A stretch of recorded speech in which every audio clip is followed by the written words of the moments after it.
و اما راویان اخبار و ناقلان آثار و طوطیان شکر شیرین گفتار چنین به رشته تحریر درآورده‌اند که در گذشته‌های دور مرد فقیری بود که آه در بساط نداشت و هر دری که میزد کار و بارش رو به راه نمیشد. شبی تا صبح از غصه خوابش نبرد و نشست و فکر کرد که چه کند چه نکند. آخر سر نتیجه گرفت باید برود چرخ و فلک را پیدا کند و علت این همه بدبختی را از او بپرسد. خرت و پرت مختصری را برای سفرش جور کرد و به راه افتاد. رفت تا در بیابانی به گرگی رسید. گرگ جلویش را گرفت و گفت: ای آدمی زاده دو پا، در این بر بیابان کجا می روی؟ مرد گفت: می روم چرخ و فلک را پیدا کنم و سر از کارش در بیاورم و علت بدبختیم را از او بپرسم. گرگ گفت: تو را به خدا، اگر پیدایش کردی اول از قول من سلام برسان و بعد بگو شب و روز سرم درد می کند، چه کار کنم که سردردم خوب شود؟ مرد گفت: اگر پیدایش کردم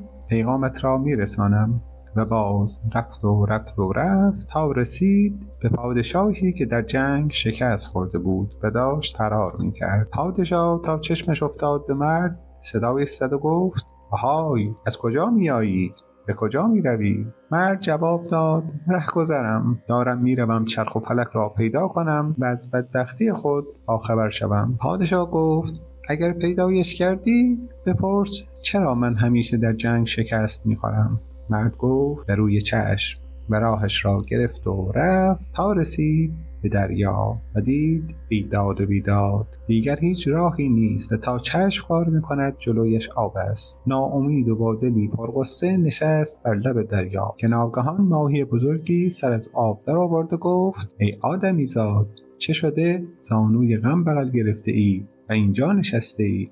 مرد گفت: داشتم میرفتم چرخ و فلک را پیدا کنم و از او بپرسم چرا من همیشه آس و پاسم و روزگارم به سختی میگذرد که رسیدم اینجا و سفرم ناتمام ماند، چون نه کشتی هست که سوار شوم نه راهی است که پیاده بروم. ماهی گفت: من تو را به آن سوی دریا میبرم به شرطی که قول بدهی وقتی چرخ و فلک را پیدا کردی از او بپرسی چرا همیشه دماغ من میخارد. مرد قول داد و ماهی او را به پشتش سوار کرد و آن سوی دریا برد. القصه مرد رفت تا رسید به باغی که انتهایش پیدا نبود و پر بود از درخت‌های سبز و شاداب و بوته‌های زرد و پژمرده. خوب که نگاه کرد دید قسمت درخت‌های شاداب پر آب است و قسمت بوته‌های پژمرده از خشکی قاچ قاچ شده. مرد جلوتر که رفت عاقبان پیری را دید که ریش بلند سفیدش را به دور کمرش بسته، پاچه شلوارش را با زده بالا، بیلی بر روی شانه گذاشته و دارد آبیاری می‌کند.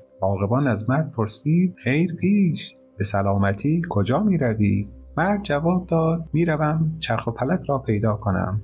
عاقبان گفت: چه کارش داری؟ مرد گفت: تا حالا که پیدایش نکردم، اگر پیدایش کردم خیلی حرفا دارم از او بپرسم و از ته و توی سرنوشتم باخبر شوم. عاقبان گفت: هرچی میخواهی بپرس، من همون کسی هستم که دنبالش میگردی. مرد ذوق زده پرسید: ای چرخ و فلک، اول بگو بدانم این باغ بی سر ته با این درخت های تر و تازه و بوته های پلاسیده مال کیست؟ چرخ و فلک جواب داد: مال آدم های روی زمین. مرد پرسید: سهم من کدام است؟ چرخ و فلک لبخندی زد و دست مرد را گرفت و به قسمتی از باغ برد. بوته پژمرده ای را به او نشان داد. مرد به بوته پژمرده به خاک ترک خورده آن نگاه کرد، از ته دل آه کشید و بیل را از دست چرخ و فلک ماکید، آب را برگرداند پای بوته خودش و بعد با خوشحالی و رضایت گفت: حالا بگو بدانم چرا همیشه دماغ آن ماهی بزرگ میخارد؟ چرخ و فلک گفت: یک دانه مروارید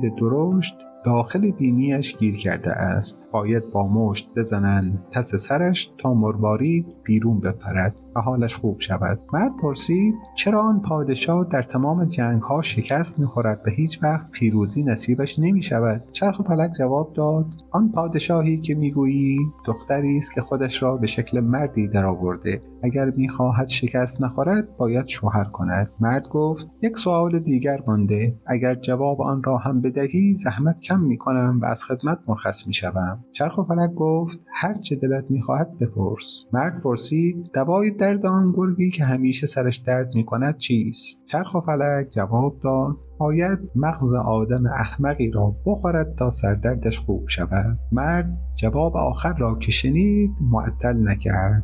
شاد و خندان راه برگشت را پیش گرفت و رفت تا دوباره رسید به کنار دریا. ماهی بزرگ که منتظر او بود و داشت ساحل را میپایید تا او را دید پرسید چرخ و فلک را پیدا کردی؟ مرد گفت بله. ماهی پرسیدی چرا همیشه دماغ من میخارد؟